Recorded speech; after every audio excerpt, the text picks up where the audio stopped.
Good afternoon, CFM. This is Coach Matt with our Thursday workout. I'm going to introduce a new old exercise today, the box squat. So for today, the box squat is the prescribed movement.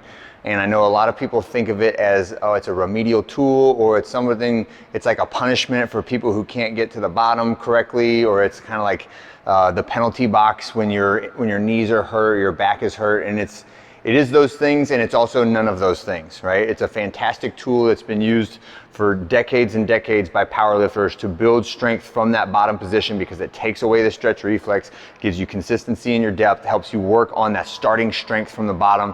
It can be a fantastic tool to help you break through plateaus, and yet, what I see all the time is people say like, it's not for me, it's too much stuff to set up, it makes me feel too special, and it makes me feel like I'm the remedial kid that needs help with his squat. It's none of those things, and I would like to kind of break through that barrier in the perception of what the box squat is and show you that it can be a fantastic tool to help you with getting stronger in your unrestricted squats, okay? That's my pitch. Let's begin with the warm-up, 3 rounds through or 15 minutes, 200-meter jog, calf raise, AT raise. So lean or stand, and against the wall is fine too. The AT raise, you should be leaning against the wall, pulling the toes away from the wall, so we're warming up all those push-pull muscles in the foot and the lower extremities. Then we're gonna do lateral bench step overs. So high knee, get your knee higher than your hip, kick it out wide. We're just working out the hip flexor and kind of greasing the ball and socket of the femur there. And then warm up squat reps, right? So I have a bench. This is the right height for me.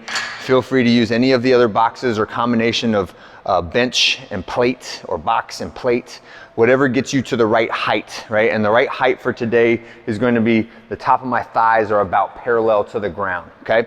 So we'll take the bar from the rack, just the same we would normally do a back rack or back squat. I get to where I can see the bench between my knees, and then just like normal, I initiate with my hips going back and down, push those knees apart, keep my feet flat until I touch the box. My heels are gonna come off the ground at the bottom, right? You don't have to raise your whole foot off the ground, but at least your heels come off the ground at the bottom. And then in one motion, I want you to stomp your heels to the ground and drive up with force, okay? So it's reach back and down, use that tempo eccentric, heels off the ground, drive up normal, okay? I believe I have a 5-second eccentric, but as long as you're doing stuff, as long as you're going relatively slow on the squats on the way down and using that weight that's in the 40 to 60% of your 1 rep max, it should be fine, okay? That is the mode that we're gonna be using for our box squats for today. When we get to the workout, the first thing that we have in the workout is a strength circuit, okay? So it's 5 reps of a high box jump. So use whatever box is high for you, right? This is not a metabolic conditioning box jump where you're supposed to bound up and down. This is for actually creating power into the ground, right? So you can take your time in between the box jump reps. Next you'll do your box squats, right? So 5 reps of the box squats using the 40 to 60% of your 1 rep max with a 5-second eccentric on it.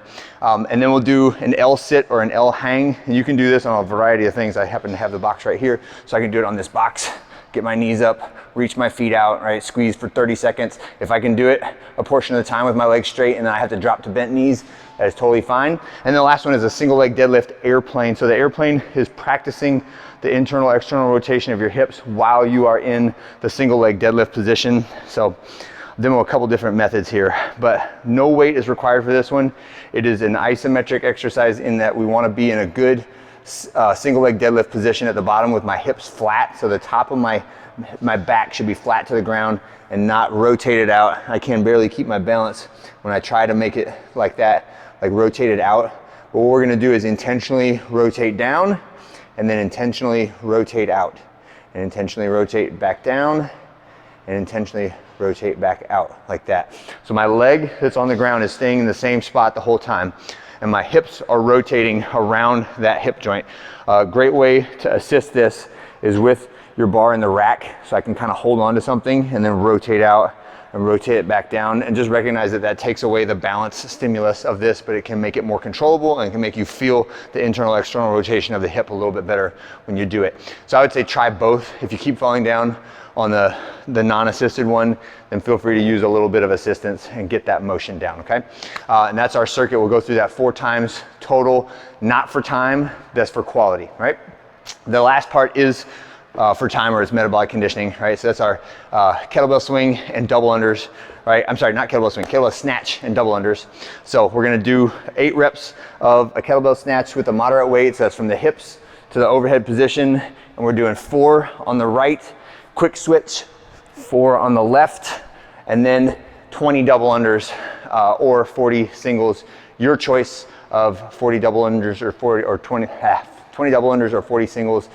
If as is typical in our metabolic conditioning workouts, I don't want the skill to limit the intensity of the workout, right? So if you need to switch from doubles to singles in order to keep the clock moving or keep the count moving, do that. And don't just sit there and repetitively trip on your double unders and only get like 1 or 2 rounds when you could be getting like 4, 5, or 6 rounds if you're just using singles instead, okay? So get as much volume as you can in those 8 minutes. It should be short, relatively high intensity, and we really shouldn't stop moving the entire time during that 8 minutes, okay?